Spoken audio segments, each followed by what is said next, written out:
दोस्तों महाभारत कई रहस्यों से भरा हुआ है। इसके सभी पात्र बहुत जीवंत हैं और इन सभी पात्रों को बहुत ही सिस्टमेटिक वे से प्रकृति ने बनाया था। दोस्तों इसको पांचवा वेद भी कहा जाता है। दोस्तों प्रत्येक पात्र रहस्यों से भरा हुआ यह ग्रंथ हमारे देश के कण कण में व्याप्त है। दोस्तों महाभारत हमारी संस्कृति और सभ्यता का प्रतिबिंब है। हमारे प्राचीन भारत के बारे में जो बातें इससे पता चलती हैं बहुत ही विचित्र हैं। दोस्तों ये जो महाभारत है ये भारत की राष्ट्रीय गाथा भी कहा जाता है। दोस्तों इसमें समस्त भारत का तत्कालीन इतिहास वर्णित है। दोस्तों महाभारत में अनेकों घटनाएं, विचित्रताएं, पात्रों, स्थानों, विडंबनाओं का वर्णन मिलता है। दोस्तों महाभारत के सभी पात्र किसी न किसी रूप में या तो वो देवता थे या गंधर्व थे या किसी न किसी रूप में यक्ष थे, रुद्र थे या वो अप्सरा के रूप में थे। दोस्तों कुछ न कुछ उनके पास ईश्वर का अंशावतार जरूर था और दोस्तों इसीलिए उनके पास शक्तियों का अंबार था।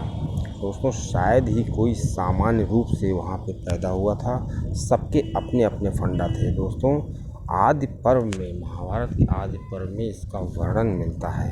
दोस्तों मेजर टिप्स सिग्नल चैनल में आपका स्वागत है। अगर आपको जानकारी अच्छी लगे तो चैनल ज़रूर सब्सक्राइब करिएगा।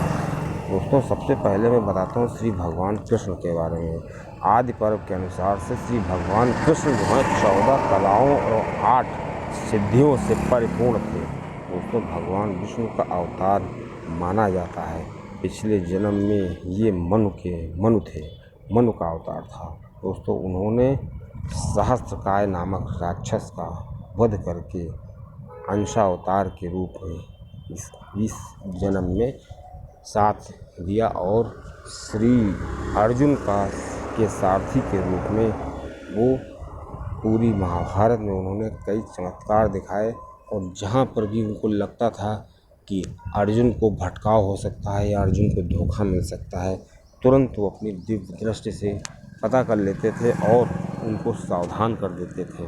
दोस्तों इसी तरह इनके जो भाई बलराम थे वो श्री शेषनाग जी का अवतार थे। दोस्तों कंस ने जब देवकी के 6 पुत्रों को मार डाला तो देवकी के कोख में इन्होंने जन्म लिया और योग माया की दम पे आकर्षित करके नंद बाबा के यहाँ निवास कर रही रोहिणी जी के गर्भ में इनको पहुंचा दिए। दोस्तों इसीलिए इनका नाम सकर्षण भी पड़ गया। दोस्तों जो बलराम जी जो थे वो कृष्ण जी के बड़े भाई थे। इस बड़े भाई होने के नाते इनका नाम दाऊजी भी पड़ा। दोस्तों बलराम जी का विवाह जो है श्री रेवती जी के साथ हुआ था। दोस्तों महाभारत के युद्ध में ये तटस्थ होकर तीर्थ यात्रा पर चले गए थे क्योंकि इन्होंने तटस्थ होने का निर्णय लिया था। दोस्तों ऐसा माना जाता है कि जब यदुवंशियों का संहार हो गया तो इनका भी मन हुआ कि ये जो है अपनी देह त्याग लो, तो इसीलिए वो समुद्र के किनारे इन्होंने समाधि ले ली और फिर वो कभी नहीं उठे। दोस्तों अगले जो विचित्र पुरुष थे वो थे श्री भीष्म। आपको पता होगा कि भीष्म बहुत ही बलशाली थे और इनको वसु का रूप माना जाता है। दोस्तों वशिष्ठ ऋषि के शाप व इंद्र की आज्ञा से 8 विष्णुओं को गंगा में उत्पन्न किया और उनको गंगा में छोड़ दिया गया। दोस्तों वसु को गंगा में बहा दिया गया जबकि जो 8वें वसु थे वो जिंदा रह गए थे। दोस्तों इनका प्रारंभिक नाम जो था देवव्रत था और इनको बाद में भीष्म पितामह के नाम से जाना जाता है। दोस्तों ये बहुत ही पराक्रमी थे और इनके जो पिताजी थे उन्होंने इनको एक बहुत ही विचित्र रथ दिया था। दोस्तों उस रथ का कमाल जो था पूरी महाभारत में था। दोस्तों बताते हैं उसके जो घोड़े थे उनमें 22 हाथियों का बल था और दोस्तों अगर वो शिखंडी की वजह से वो रथ से नीचे उतर आए थे क्योंकि उनका सिद्धांत था कि वो किसी भी महिला पर वार नहीं कर सकते। दोस्तों अगर वो नीचे न उतरते और वो चढ़ जाते तो उनको कोई मार नहीं सकता था क्योंकि वो जो हैं बहुत ही प्रतिभा के धनी थे और कई विद्याओं के ज्ञाता थे। दोस्तों अगले जो विचित्र पुरुष थे वो श्री द्रोणाचार्य जी थे। जिसमें माना जाता है कि द्रोणाचार्य जी थे वो बृहस्पति जी का अवतार थे। बृहस्पति देव जो पूरे देवताओं के गुरु हैं दोस्तों इनका जो पुत्र था अश्वत्थामा, वो महादेव, यम, काल और क्रोध का मिश्रित रूप था। दोस्तों द्रोणाचार्य और अश्वत्थामा ने मिल करके पूरी महाभारत में कोहराम मचा दिया था, सम्मिलित अवतार माना जाता था। दोस्तों ये आपको पता ही होगा कि द्रोणाचार्य को मारना बहुत आसान नहीं था, लेकिन जब द्रोणाचार्य को पता चला कि उनका जो पुत्र है अश्वत्थामा, किसी ने कहा कि अश्वत्थामा मारा गया, तो उनको लगा कि उनका पुत्र मारा गया, जबकि वो हाथी था।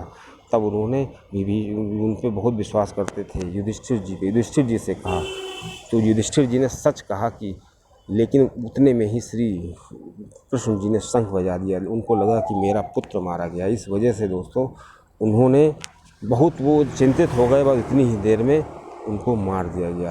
दोस्तों नहीं तो उनको ही मारना बहुत ही मुश्किल था।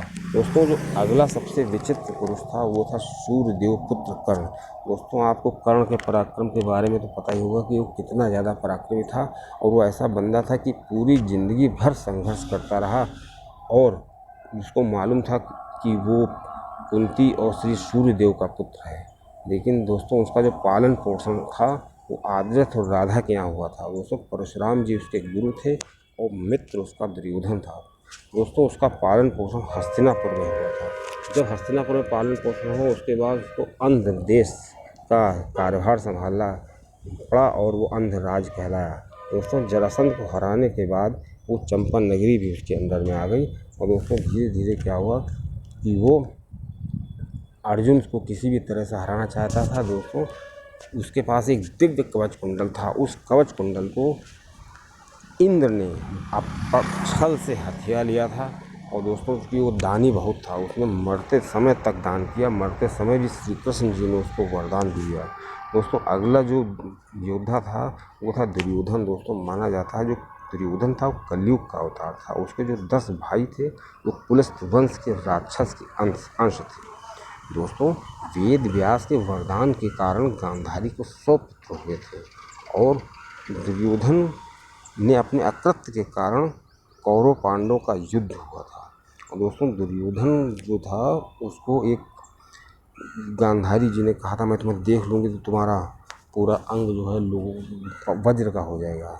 दोस्तों ऐसा हुआ था, लेकिन वो टांग उसके बच गए थे। दोस्तों उसके बाद जो अगला पुरुष आता है सबसे महान वो है अर्जुन। दोस्तों उनके पिता का नाम पांडव था, लेकिन वे इंद्र और कुंती के पुत्र थे। दोस्तों इंद्र ने अर्जुन को बचाने के लिए कर्ण से कवच कुंडल मांग लिया था, और वो कवच कुंडल जो थे वो उसके बदले में उन्होंने उसको अमोघ शक्ति दे दी थी। और दोस्तों उस अमोघ शक्ति को भी श्री कृष्ण जी के हिसाब से उसको यूज किया गया। दोस्तों इस प्रकार अर्जुन को कर्ण मार पाने में असमर्थ है। दोस्तों उसके बाद आते हैं श्री भीम जी। दोस्तों उनको पवन पुत्र भी कहा जाता है, और इनको गदा श्री बलराम जी ने सिखाई थी। दोस्तों भीम की पत्नी का नाम हिडिंबा था, और कौरवों के 100 पुत्रों को इन्होंने मारा था। दोस्तों भीम का पुत्र जो घटोत्कच था वो काफ़ी खतरनाक था, उसने पूरे महाभारत में तहलका मचा दिया था। दोस्तों उसके बाद आते हैं युधिष्ठिर जी। दोस्तों माना जाता है युधिष्ठिर जी धर्मराज का अवतार था, और दोस्तों ये अपनी सत्यवादिता और धार्मिक आचरण के लिए प्रसिद्ध थे। दोस्तों उनके पिता जो थे धर्मराज यक्ष बनकर उनको सरोवर पर उनकी परीक्षा भी ली थी। दोस्तों ये माना जाता है कि अंत समय में जो विदुर थे उनका शरीर युधिष्ठिर के शरीर में समा गया था, क्योंकि वो यमराज के अवतार थे और ये जो है धर्मराज के अवतार थे। और दोस्तों जो सहदेव थे, नकुल सहदेव, ये जो है उनके अर्जुन के छोटे भाई थे। दोस्तों उनका ये सिस्टम था कि वो त्रिकालदर्शी थे, वो भूत भविष्य वर्तमान सभी जान जाते थे। दोस्तों लेकिन श्री कृष्ण जी ने मना किया था कि कभी भी तुम युद्ध का परिणाम कभी ना बताना, नहीं तो तुम्हारी मृत्यु हो जाएगी। दोस्तों इसी तरह अगले जो सबसे विचित्र पुरुष थे वो कृपाचार्य। दोस्तों कृपाचार्य था वो रुद्र के एक गण के रूप में थे। जो रुद्र होते हैं उनका एक गण के रूप में थे। और दोस्तों उसके बाद जो शकुनी जी थे वो द्वापर युग के अंश माने जाते हैं, और जो कुंती और मातृ ये दोनों पांडव की पत्नियाँ थी। दोस्तों ये क्रमशः कुंती जी जो थी वो सिद्धि है उसका अवतार थी, और जो माद्री जी थी वो धृतिका के रूप में धरती पर जन्म हुआ था उसका। दोस्तों जो ये रुक्मणी जी थी, रुक्मणी जी भी जो हैं वो लक्ष्मी जी के रूप में थी और श्री कृष्ण जी की पत्नी थी। और द्रौपदी जी दोस्तों जो हैं वो इंद्राणी के रूप में थी। और कुछ लोग मानते हैं कि द्रौपदी जी जो थी काली जी का अंशा अवतार था, वो काली जी का अवतार थी। दोस्तों द्रौपदी जी के जो रहस्य हैं वो भी भरे पड़े हुए हैं दोस्तों, इस पर मैंने एक अलग वीडियो बनाई है, आप उसको देख सकते हैं।